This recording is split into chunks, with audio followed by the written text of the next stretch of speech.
እኛ ሊወሰድብን የሚችል ቢወሰድብንም የማይገባን አይነት እርምጃ ነው የተወሰደው። ለአላህ ብላችሁ ይችን ስሙ።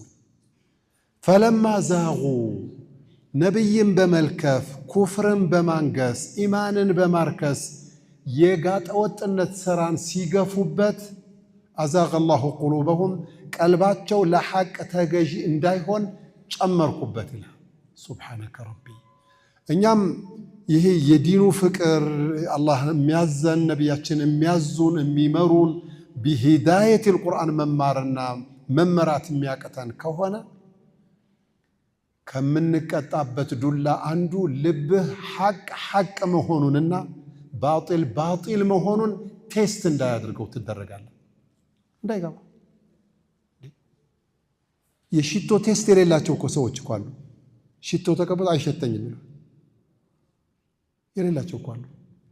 የምግብም ቴስት የሌላቸው እኮ አሉ። አንተ የታመመ ሰው እስኪ ውባ ብታመማ ቢጫ ውባ ቢይዝህ እኮ የስጋ ጣዕሙ የቅቤ ጣዕሙ የወተት ጣዕሙ እኮ የለም። የኢማን ጣዕሙን ትነፈጋለህ።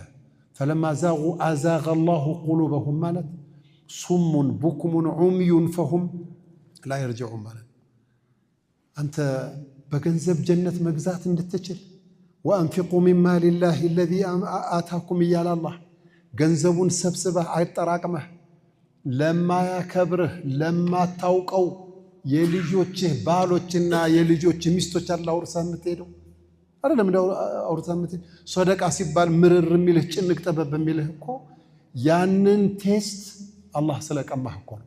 ሌላ እኮ ነገር እኮ የለም።